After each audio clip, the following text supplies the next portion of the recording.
17시간 만에 진화, 화재 감지도 먹통.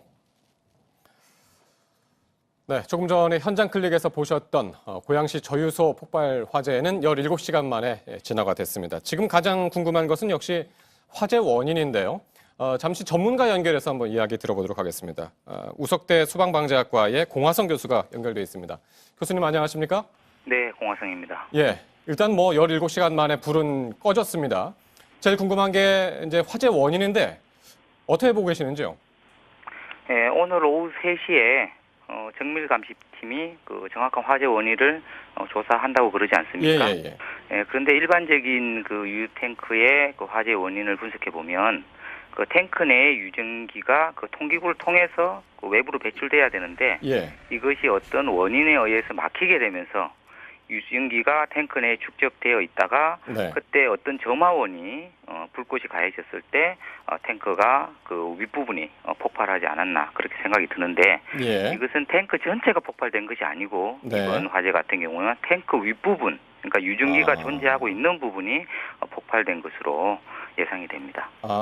일단은 그 합동 현장 감식이 오후 3시로 다시 미뤄졌나요? 네, 3시로 알고 있습니다.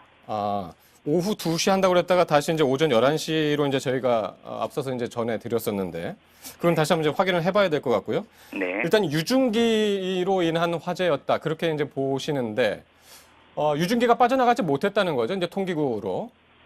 네, 그러지 않았나 하는 생각이 듭니다. 그러니까 통기구로 빠져나가지 못했다면은 그게 원인은 뭐였을까요? 그 원인이 어떤 부식이 그 배관이 부식이 됐을 수도 있고, 배관이 어떤 이물질에 의해서 막혔을 수도 있고, 그 배출시켜주는 어떤 장치가 고장이 났을 수도 있고 아마 여러 원인이 있을 것이라고 생각합니다. 이게 통기구를 조절하는 것이 사람이 인위적으로 하는 건가요? 어떻게 알고 계십니까? 그렇지 않습니다. 이 통기구라는 것이 탱크 위에 이 구부러진 관으로 되어 있어서 이 유증기가 발생됐을 때 외부로 이렇게 뽑아내주는 그런 역할을 하는 것이 통기구입니다. 정기적으로 이제 청소는 하지만 그게 어떤 원인인지는 모르지만 통기구가 막혔을 가능성. 그래서 유증기가 빠져나가지 못하고 그게 화재로 연결이 됐다. 그렇게 보고 계시는 것 같은데요. 근데 일각에서는요, 이 화재 발생 2시간쯤 전에 인근 터널 발파 작업이 있어서 이게 영향을 미쳤다. 그렇게 보는 시각도 있던데요. 제 생각에는 그것도 연관성이 있을 수도 있다. 이렇게 생각이 됩니다. 이 발파 작업으로 인해서 그 발파 작업으로 인한 충격이 탱크에 전해져서 그 탱크에 그 점화원을 만들었다고 하면 이 발파 작업이 화재의 직접적인 원인도 될 수 있다 이렇게 판단이 됩니다. 근데 어제는 사실 정말 17시간 동안 이 화재가 지속될 것이다라고는 생각 못했는데 초기에 말이죠. 그래서 이제 초기 진화가 실패했다 이런 원인 분석도 있습니다. 그 사실은 17시간 만에 화재가 진화가 됐다고 하면 이건 상당히 빨리 화재가 진화가 된 것입니다. 이 휘발유의 특성상 연소 속도가 급속하게 빠르고 또 폭발의 우려도 높고요.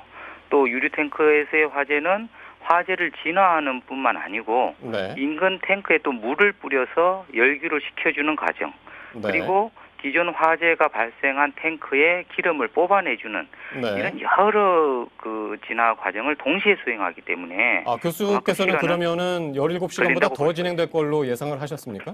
그렇습니다. 저는 더 오랫동안 진행될 거라고 봤는데 이번에 그 소방청에서 진두 지휘를 해서 아주 빠르게 화재가 진행된 것으로 화재를 진화한 것으로 판단합니다. 일각에서는 이게 불이 났을 때 자체적으로 진화하는 시스템이 있는데 그게 작동하지 않았다. 이런 이야기도 나오고 있더라고요. 만약에 자체 진화 시스템이 작동이 됐다고 하면 화재는 초기에 완전히 진화가 됐을 것입니다.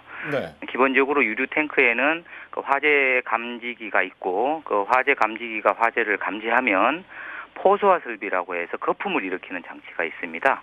그 거품을 일으키는 장치가 탱크 내에 약재를 쏟아 부어서 그 불을 끌 수 있도록 하는 장치가 있는데 그 소방 당국에 의하면 그 소방서에서 도착이 됐을 때 그 포소화 설비는 이미 작동되고 있었다는 이야기가 있더라고요. 작동이 되고 있었다고요?